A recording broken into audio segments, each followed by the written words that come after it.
Alright, ladies and gentlemen, I'm here on the show. My internet's finally come back, so now I'm here talking about some MLB news. It's after like 7 hours. But yeah, anyway, I'm here talking about some MLB. Talking about the latest baseball news from yesterday and today. Rumors and shit like that. So let's get into it. Before the Dodgers game starts tonight. I want to get this filmed and uploaded. So the Dodgers, they DFA'd left-handed pitcher James Paxton yesterday, making room for left-handed pitcher Clayton Kershaw and right-handed pitcher Conor Glasnow, who are coming off the IL this week. Glasnow starts tomorrow, Kershaw Thursday. Paxton in 18 games and 89 innings pitched. This year, he posted a 4.43 ERA with 64 walks to 48, 64 strikeouts to 48 walks. Pair with a 90 ERA plus and a 4.97 FIP. Yeah, I mean the guy, he made all the starts, and be like, oh, but look, he was 8-2. Yeah, that's why pitching wins are meaningless. Say for example, Reese Olson from the Tigers has pitched better than him. He's 4-8. That tells you how much pitching wins matter. I mean, yeah, I know we kept Yohan Ramirez on the roster, but he's not going to stay. I promise you. After the trade deadline, he's not going to be on the roster. And people will be like, oh, I hate Dodger fans, bro. People will be like, oh, you're getting rid of the dude with an 8-2 record. Gonna regret it. Yeah, what are we gonna regret? Him. He had one good out. That one good out against the Red Sox, and people will be like, oh yeah, look, he's good now. No, he still walks a lot of batters. Most of the time he gets lit up. Record's an overrated stat for a pitcher. Reese Olson has performed much better, and has a 4-8 record. Wins are a team stat, not a pitcher stat. If the pitcher gets a stat, good. The fact that people think wins-losses record means a pitcher's good shows they don't know shit about baseball. Garrett Crochet is 6-6 with a 3.04 ERA and 0.95 WHIP, and you're basically telling me Paxton's better than Crochet because win-losses? And oh, he's already injury prone. No one's taking James Paxton over Garrett Crochet. And are you basically trying to tell me, oh, you want James Paxton on the postseason roster? Yeah, okay. And we promoted River Ryan as well. He had a great start last night. I don't know why everybody thinks it's a shit move. The amount of times he's given up crazy amounts of runs on multiple occasions, we don't need him. So I like it. So yeah, I had to talk about that quick. So the Detroit Tigers, they have recently had a scout watching the Baltimore Orioles AAA affiliate, the Norfolk Tides, which of whom have notable players such as infielder Jackson Holliday, infielder Colby Mayo, utility man Connor Norby, outfielder Kyle Stowers, and right-handed pitcher Chase McDermott per John Morosi. It's worth noting that Baltimore has been linked to Detroit's ace left-handed pitcher Tarik Skubal, who to this point is seen as, end quote, unavailable. But with Detroit scouting their prospects, who knows? Eyes emoji. I don't know. I'm not going to say Holiday's a bust who can't hit the fastball, because his first stint, I don't think he was ready for the MLB. They called him up way too early. But what would the Orioles have to trade to get Skubal? I just don't think you should trade him, though, because he's probably going to win the AL Cy Young. I don't know why you would do that if you're the Tigers, trading your best pitcher. I don't know. I don't think he's going to go anywhere, and the Tigers should keep him and extend him. So the Baltimore Orioles, they are among the teams that have shown interest in Reds right-handed pitchers Frankie Montas and Nick Martinez per John Morosi. Ugh. I don't know if the Orioles want to do any of this. Honestly, Montas is pretty much guaranteed to mow down the Yankees if he faces them, so it might not be a bad move because the Yankees can't hit. I don't know about Frankie Montas, though. That dude, he's just average, and I don't think that makes you the favorite to win the World Series or come out of the AL to make the World Series. I mean, you never know; it could help. So the Cincinnati Reds, when y'all talk about the Reds, the Cincinnati Reds again, they have indicated to teams that they are willing to move players that are on expiring contracts ahead of the July 30th deadline per John Morosi. So I assume that's why Frankie Montas and Nick Martinez were probably getting interest from the Orioles because they're expiring contracts and they're trying to contend. Oh, how about David Bell? Is he going to be available? I don't think Jamer Candelario, because he has that 3-year deal.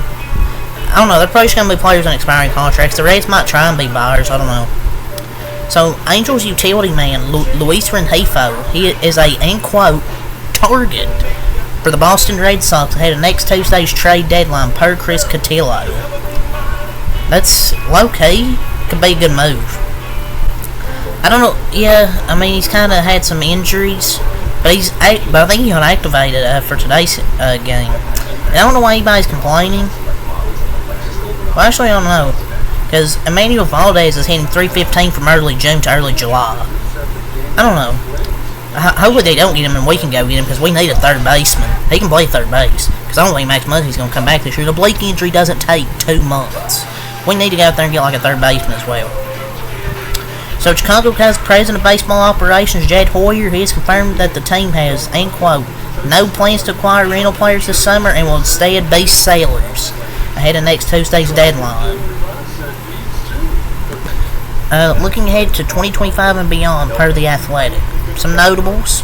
Left-handed pitcher Justin Steele could be a potential trade candidate, though the asking price would be astronomical. End quote. Gold Glover infielder Nico Horner is also of note, though a trade would likely have to involve legitimate contributors for Chicago to deal him. Also, outfielder Cody Bellinger is a name to watch. There aren't many impact bats on the market this deadline, though Bellinger's remaining 2 years on his current contract could be difficult to move, given that he can opt out of 2024, which is seen as unlikely, and 2025 with a base $30 million salary in 2025 and $20 million in 2026. Steele is not likely to get moved.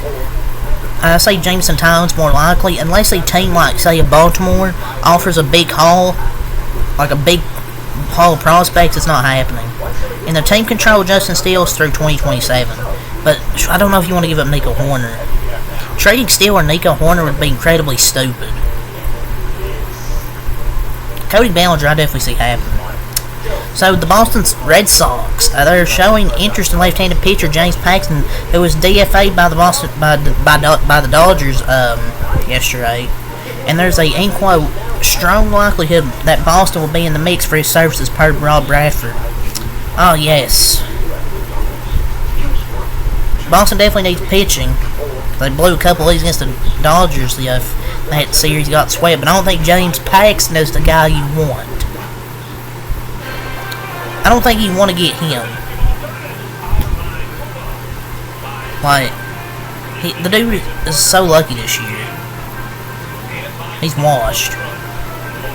So the Yankees are showing strong interest in Blue Jays relief pitcher Chad Green, who is under contract through 2025 and will reunite with the Bombers after playing New York from 2016 to 2022, per John Morosi.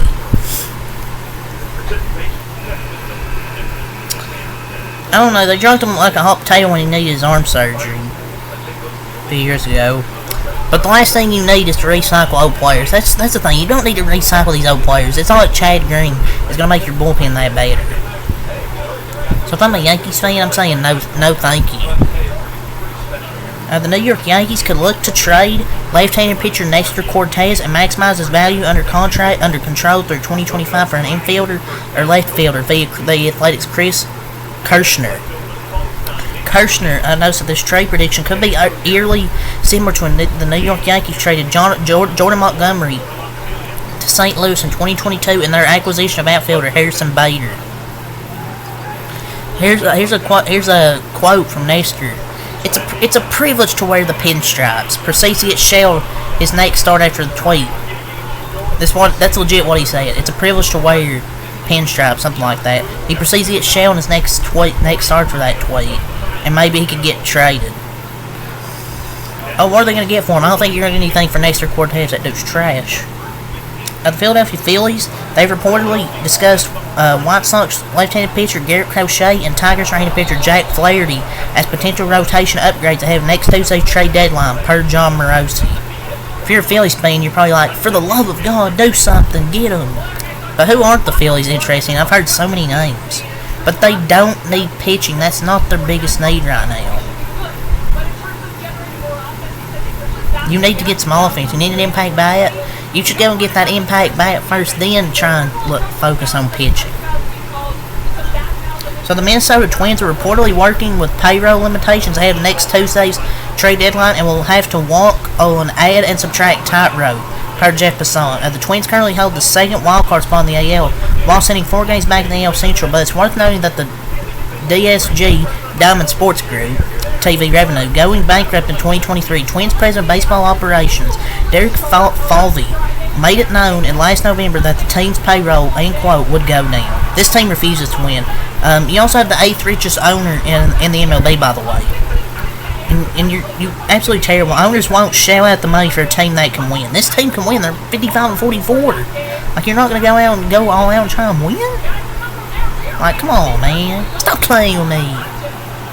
The New York Mets have reportedly told teams that is, end quote, unlikely they trade star slugger Pete Alonso per Will Simon. Not surprised. I mean, I never thought they were going to trade Pete Alonso. I mean, who thought they were going to trade Pete Alonso?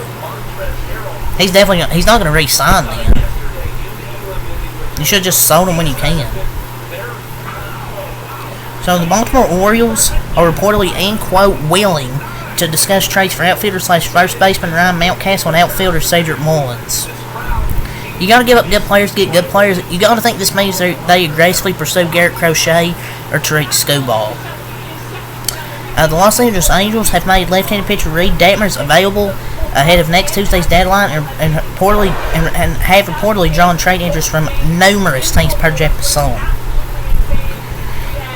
You honestly would rather invest and keep him and have him grow. The dude's barely 25. Like, he's a young player, but the Angels can't develop players, it feels like. He's been inconsistent, Reed Detmers has, but he has great stuff. I think a team can fix that if he gets traded. So the Los Angeles Dodgers are reportedly seeking a, end quote, impact rotation arm ahead of next Tuesday's trade deadline, according to GM Brandon Gomes. White Sox ace left-handed pitcher Garrett Crochet and Tigers right-handed pitcher Jack Flaherty are the two most impactful names that are expected to be widely available. Cubs left-handed pitcher Justin Steele and Tigers ace left-handed pitcher Tariq Skubal are also seen as trade candidates, but have been linked to pure speculation rather than the likelihood of actually being dealt. I mean, this isn't a surprise, honestly. I just hate when people are mad that the Dodgers are aggressive. Don't be mad at other teams value their farm system or aren't willing to trade them. Jazz Chisholm's trade market is reportedly, end quote, lukewarm, as their, end quote, fears about his ability to stay healthy and brashness have limited his market, per Jack Passan. Because MLB hyped him up like he's a superstar without taking into consideration when he's healthy, he's barely just above average. But he's been healthy all season. So Yankees prospects outfielder Jason Dominguez and outfielder Spencer Jones reportedly, end quote, aren't entirely off the table in trade discussions ahead of next Tuesday's deadline, per Jeff Passan. But Passan notes that the Yankees deadline, Dominguez and Jones is unlikely, but nothing can be ruled out. Dominguez should be off the table. The Chicago White Sox are reportedly, end quote, listening on everyone and are the odds-on favorites to make the most deals over the next week, per Jeff Passan. He notes that Garrett Crochet, Luis Robert are the best pitcher and hitter actively on the market. Yeah, I mean, it's not surprised they're having everybody off the table. The Los Angeles Dodgers are reportedly, end quote, all in on contending for a World Series, are eyeing big names to fill out their most glaring needs, per Jeff Passan. Passan notes White Sox outfielder Luis Robert Jr. and Rays outfielder Randy Arozarena as potential available players who could solve their outfield issues. Honestly, I agree. I like it, Randy Arozarena. People look at average. Oh yeah, but look, what's he hitting? 209? Well, if you look since I believe June 1st, has a 906 OPS and hitting the ball very well. So I would like him on this team. But yeah, that's really all I gotta say for this MLB video. So until next time, Alpha Light. Peace.